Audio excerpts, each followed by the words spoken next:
ایسا بھی نہیں تھا کہ ان کی بول چال بند تھی یا کٹی تھی. اس کی وجہ یہ ہے کہ آصف علی زرداری نے اپنے دور حکومت میں 2 ایسے پروجیکٹس کی داغ بیل ڈالی جو کہ امریکہ کو قطعی طور پر نامنظور تھے.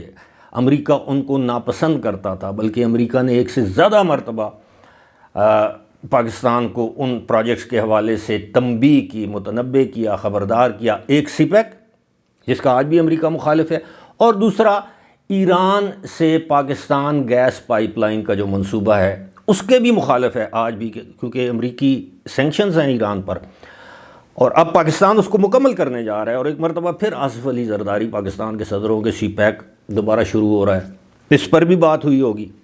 دوسرا، آج جو الصبح یعنی سحری کے بعد یا سحری کے وقت پاکستان نے افغانستان کے اندر ان ٹھکانوں پر حملے کیے ہیں جہاں پر ٹی ٹی پی یعنی کالعدم تحریک طالبان پاکستان کے دہشت گرد موجود تھے، یا وہ ان ٹھکانوں کو ایز اے بیس استعمال کرتے تھے. یہ خبریں سوشل میڈیا پر گرم تھیں، لیکن اس کی ریاست پاکستان یا حکومت پاکستان کی جانب سے یا افواج پاکستان یا ISPR کی جانب سے اس کی تصدیق نہیں ہو رہی تھی. تا وقت کہ افغان حکومت کے جو ترجمان ہیں ذبیح اللہ مجاہد، انہوں نے ایک بیان دیا کہ جناب آج پاکستانی طیاروں نے افغانستان کی سرزمین پر حملے کیے ہیں. انہوں نے حملوں کی مذمت کی اور یہ بھی کہا کہ پاکستان کا دعویٰ ہے کہ وہاں پر دہشت گرد موجود تھے، لیکن وہاں جو لوگ مارے گئے ان میں خواتین اور بچے تھے. یہ اکثر اسی طرح ہوتا ہے. ایران میں بھی آپ کو یاد ہوگا جب پاکستان نے وہ جوابی طور پر ایک کارروائی کی تھی ایران میں، تو اس وقت بھی یہ کہا گیا تھا جی 8 خواتین اور بچے مارے گئے، حالانکہ دہشت گرد مارے گئے تھے. یہ ایسا ہوتا ہے، جس طرح کہتے ہیں کہ کسی بھی جنگ میں جو سب سے پہلا جو قتل ہوتا ہے وہ سچ کا ہوتا ہے.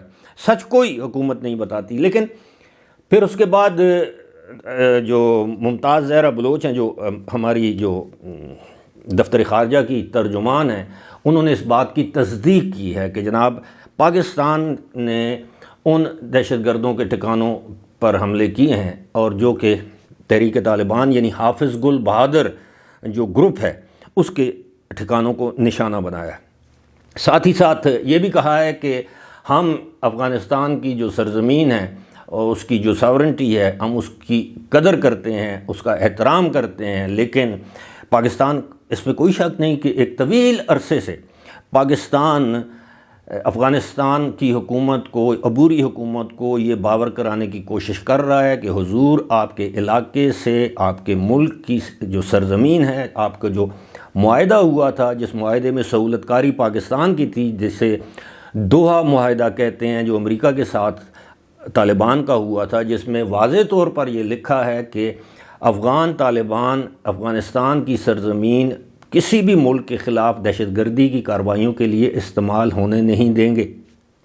لیکن اب بڑے تسلسل کے ساتھ پاکستان پر حملے ہو رہے ہیں. پاکستان کی سیکیورٹی فورسز کو، پاکستان کی پولیس کو، پاکستان کی فوج کو، پاکستان کے سویلینز کو، سیاسی رہنماؤں کو دہشت گردی کا نشانہ بنایا جا رہا ہے. اس میں سینکڑوں افراد جو ہیں وہ شہید ہو چکے ہیں. حالیہ دنوں کی میں بات کر رہا ہوں، 2-4 مہینوں کے اندر اندر. اور 1 سے زائد مرتبہ افغانستان کو یہ باور کروانے کی کوشش کی گئی ہے، ان کو سمجھانے کی کوشش کی گئی ہے کہ ایسا نہ کریں، اس کے نتائج ہوں گے. آپ کو یاد ہوگا کہ اپریل 2022 میں بھی پاکستان نے اس طرح کی ایک کارروائی کی تھی. اس کے بعد حالات کافی بہتر ہو گئے تھے، لیکن اس کے بعد ایک مرتبہ پھر جب ایران نے پاکستان پر میزائل داغے تو پھر ایران کو جواب دیا گیا جس کی ایران توقع نہیں کر رہا تھا. اور پھر اب افغانستان کو یہ جواب دیا گیا کہ حضور آپ کچھ بھی کر لیں، آپ ہمیں سنگین نتائج کی دھمکی دیں، جو کہ آج دی گئی ہے کہ جناب ہم ایک سپر پاور کو اس اپنی سرزمین سے بھگا سکتے ہیں، تو آپ ہمارے سامنے کیا ہیں. کچھ اس طرح کی بات انہوں نے کی ان کے ترجمان نے. لیکن دیکھیں، سپر پاور افغانستان میں ہزاروں میل دور سے آ کر قابض ہوئی تھی، وہ وہاں کے حالات واقعات سے واقف نہیں تھی. لیکن پاکستان، افغانستان کی سرزمین پر پاکستانی فورسز موجود نہیں ہیں. الٹا افغانستان کی طرف سے دہشت گرد پاکستان میں آتے ہیں اور یہاں کارروائیاں کرتے ہیں. پاکستان کے پاس الحمدللہ ویری ویل ٹرینڈ، دنیا کی ٹاپ آرمیز میں سے ایک آرمی ہے۔ پاکستان کی جو فضائیہ ہے اس کے پاس اسٹیٹ آف دی آرٹ جو ہیں وہ جہاز ہیں، لڑاکا طیارے ہیں، پاکستان کے پاس میزائل ٹیکنالوجی ہے، پاکستان کے پاس ڈرون ٹیکنالوجی ہے۔ پاکستان جب چاہے جس جگہ چاہے افغانستان کے میں موجود ان ٹھکانوں یا کیمپوں کو، دہشت گردوں کے ان کیمپوں کو نشانہ بنا سکتا ہے۔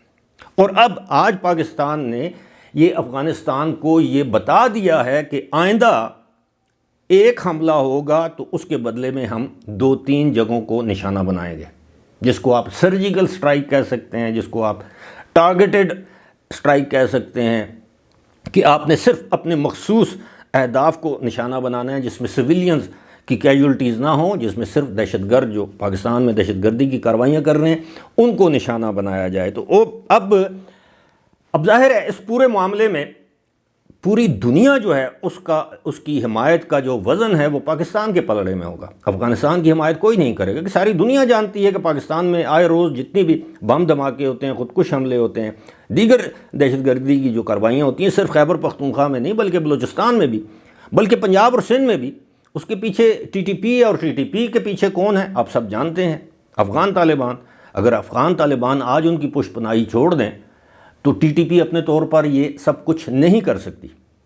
تو میرا خیال ہے کہ آج افغانستان کو یہ جواب مل گیا ہے۔ اب ہمارے بہت سے ایسے پشتون بھائی ہوں گے جن کے دل میں افغانیوں کا درد جاگے گا، لیکن انہیں یہ یاد رکھنا چاہیے کہ اگر آپ پاکستان میں رہتے ہیں تو پھر پہلے آپ پاکستانی ہیں، چاہے آپ پختون ہیں، چاہے آپ سندھی ہیں، بلوچی ہیں، پنجابی ہیں، مہاجر ہیں، کسی اور قومیت سے آپ کا تعلق ہے، تو آپ کی ہمدردیاں پاکستان اور پاکستان کی سرزمین سے ہی ہونی چاہیے۔ فی الحال مجھے دیجیے اجازت،